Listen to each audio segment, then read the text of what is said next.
Hello, good morning, friends. Myself Jatin Dave from Asapura School, and welcome all of you once again.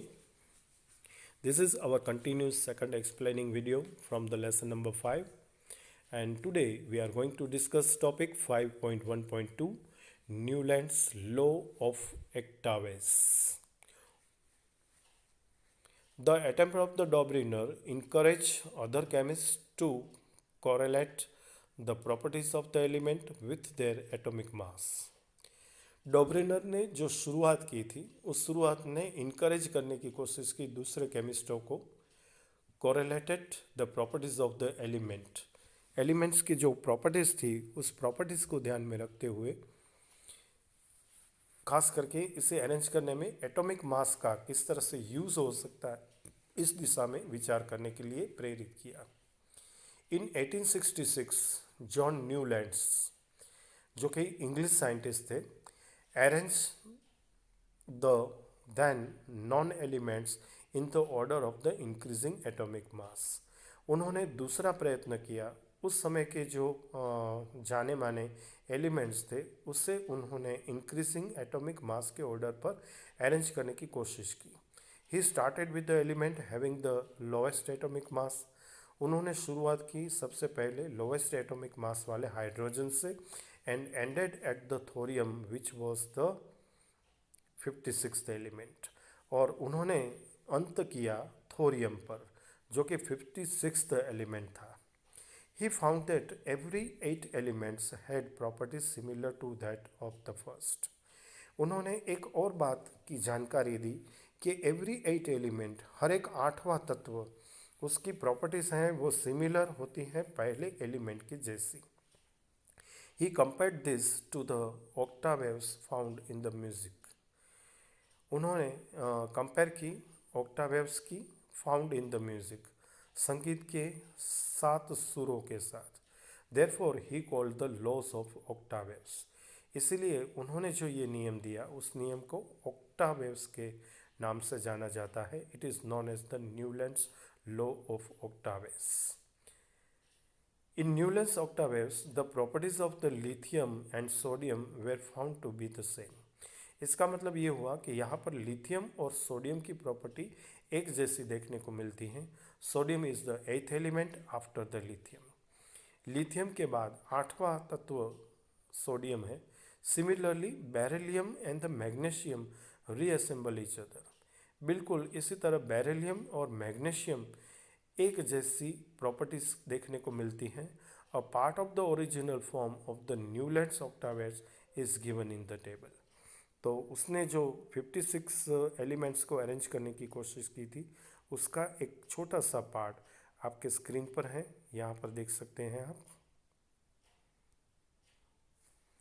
जिसमें इसने 7 तत्वों को सा रे ग म प ध नी संगीत के 7 सुरों की तरह यहाँ पर सजाया है।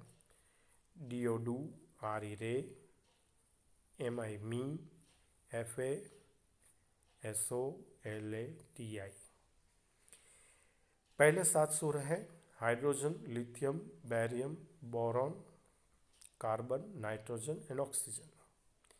हाइड्रोजन के नीचे फ्लोरीन, लिथियम के नीचे सोडियम, बैरियम के नीचे मैग्नीशियम, बोरॉन के नीचे एल्यूमिनियम, कार्बन के नीचे सिलिकॉन, नाइट्रोजन के नीचे फॉस्फोरस और ऑक्सीजन के नीचे सल्फर। इसके बाद chlorine, potassium, calcium, chromium, titanium, manganese and iron. इसके बाद कोबाल्ट और निकल, कॉपर, जिंक, यन, I N, A S and S E, B R, R B, S R, strontium, C E and L A and Z R, zirconiums. तो इस तरह उन्होंने न्यूलैंड ने अपने ऑक्टावेट रूल्स के हिसाब से अरेंज करने की कोशिश की थी। अच्छा, यहाँ पर एक बात आपसे शेयर करेंगे। Are you familiar with musical notes? क्या म्यूजिकल नोट्स के बारे में आपको कुछ जानकारी है? हम बात कर रहे हैं खास करके भारतीय संगीत की, भारतीय संगीत सिस्टम की। हमारे भारतीय संगीत में म्यूज़िक के 7 नोट्स हैं, मतलब कि 7 सुरों की बात कही जा रही है, सा रे ग म प ध नी। और वेस्ट के अंदर they are use the notation do re mi fa so la ti. The notes in the scale are separated by whole and half step frequency intervals of the tones and the semitones. A musician uses these notes for the composing the music of the song. Naturally, there must be some repetition of the notes. Every 8 notes is similar to the first one and it is the first note of the next scale. Okay आगे बात करते हैं फिर से एक बार Newlands ऑक्टावेट के बारे में। It was found that the law of the octaves was applicable only up to calcium. पहली बात ये कि ये जो उन्होंने रूल्स दिया था ये एप्लीकेबल था सिर्फ कैल्शियम तक। And after calcium every 8th element did not possess property similar to that of the first. तो कैल्शियम तक तो ठीक है, उसने जो बात कही थी कि एक किसी भी तत्व से उसका जो 8वां तत्व है वो सिमिलर प्रॉपर्टीज़ के साथ देखने को मिलता है, ये कैल्शियम तक सही जा रहा था। लेकिन कैल्शियम के बाद वाले जो एलिमेंट्स थे उसमें प्रॉपर्टीज़ की सिमिलरिटी देखने को नहीं मिल रही थी। दूसरी बात, it was assumed the Newlands that only 56 element existed in the nature and no more element would be discover in the future. दूसरी बात ये कि न्यूलैंड ने ये सोच लिया था कि इस कुदरत में, इस प्रकृति के अंदर सिर्फ 56 एलिमेंट ही एग्जिट हुए हैं और भविष्य में कोई नए एलिमेंट्स की डिस्कवरी नहीं होने वाली है। But later and no more elements would be discovered in the future, but later no several new elements were discovered whose property did not fit into the law of the octaves. लेकिन हम जानते हैं कि बाद में इसके बाद भी कई एलिमेंट्स डिस्कवर भी हुए और इसकी जो प्रॉपर्टी थी ये फिट नहीं हुई लॉ ऑफ द ऑक्टावेट के हिसाब से।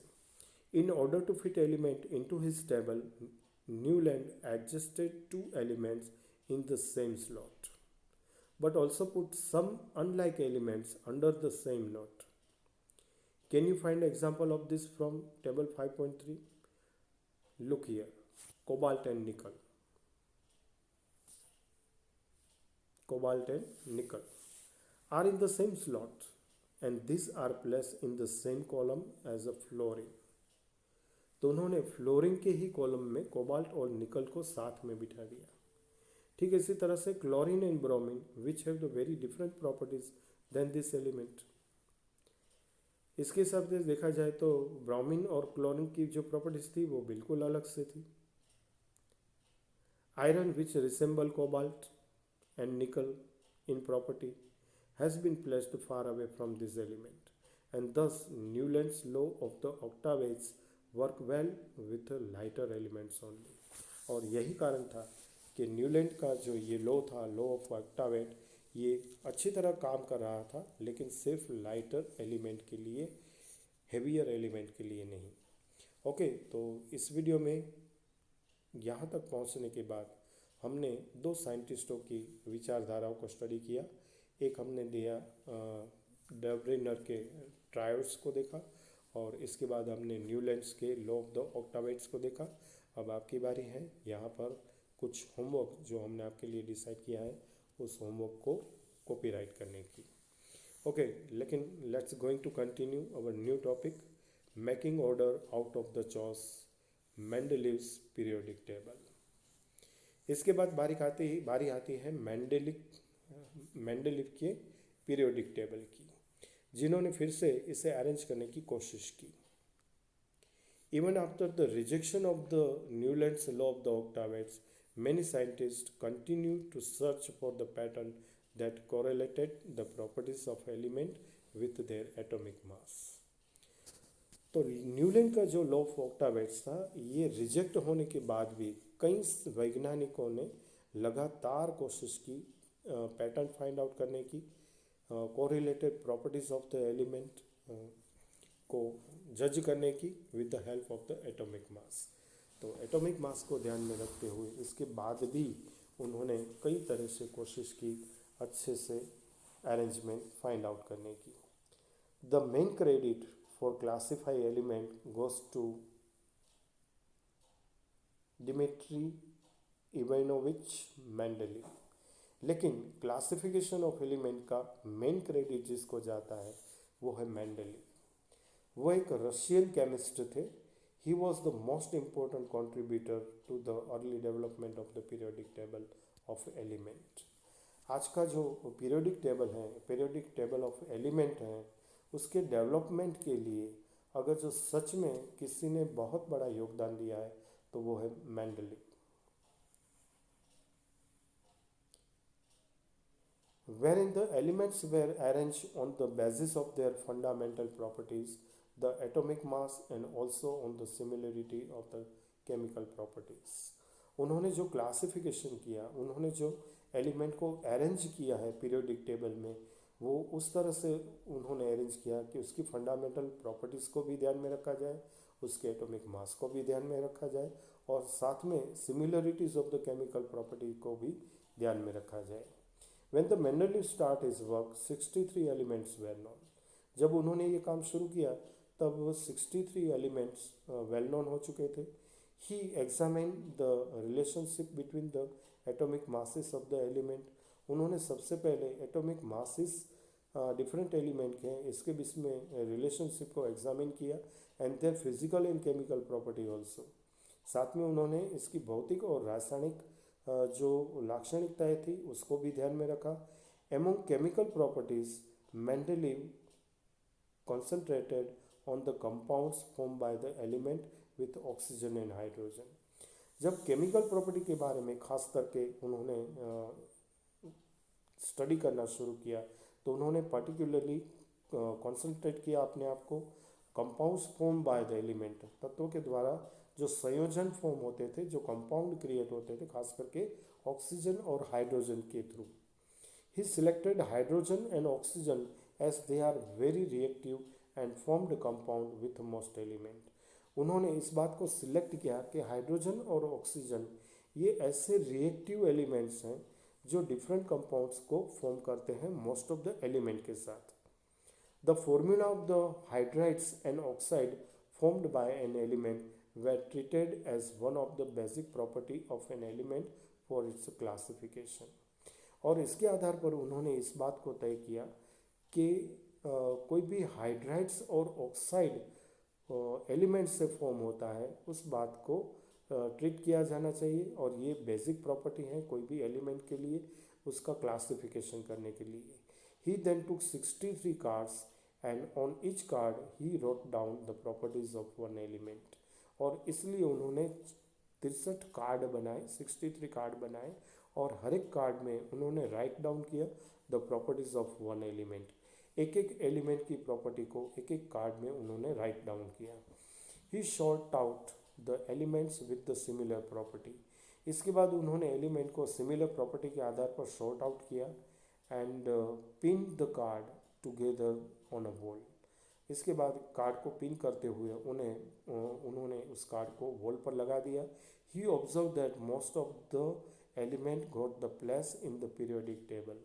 उन्होंने देखा कि ज़्यादातर एलिमेंट हैं वो पीरियोडिक टेबल में अच्छी तरह से बैठ गए थे and were arrange in the order of their increasing atomic mass. और उस तरह से अरेंज हुए थे कि पीरियोडिक टेबल में वो इंक्रीजिंग मासेस के हिसाब से अरेंज कर दिए गए थे। It was also observe that there occurs a periodic recurrence of the element with the similar physical and chemical properties. साथ में उसमें उन्होंने इस बात को भी ऑब्जर्व किया कि periodic recurrence of the element है वो similar physical and chemical property के साथ देखने को मिलता है। On this basis Mendeleev formulated a periodic law. तो इस आधार पर मेंडलीव ने एक पीरियोडिक लॉ दिया, आवर्तनीय नियम दिया, which start the properties of element are the periodic function of their atomic mass। उन्होंने कहा कि कोई भी तत्व की लाक्षणिकता है ये periodic function of their atomic mass पर डिपेंड करती है। Mendeleev periodic table contains the vertical column is called the group and horizontal row is called the periods. Mendeleev ने जो पीरियोडिक टेबल फॉर्म किया था उस पीरियोडिक टेबल के अंदर जो वर्टिकल कॉलम्स बनाए गए, मतलब कि जो खड़े हुए स्तंभ थे, उस स्तंभ को उन्होंने ग्रुप नाम दिया। और जो हॉरिजॉन्टल रोज थे, जो समक्षितिज लाइनें बनी थी, उसे उन्होंने पीरियड्स करार दिया। आपके स्क्रीन पर इस वीडियो के आखिर में आप देख सकते हैं डायमंड इनोविच मेंडलीव के बारे में कुछ जानकारी, जो कि आपकी स्क्रीन पर है। डियर स्टूडेंट्स, इस वीडियो में यहाँ तक। आगे आपसे फिर से कंटिन्यू बात करेंगे मेंडलीव कंट्रीब्यूशन के बारे में, क्लासिफिकेशन ऑफ द एलिमेंट में।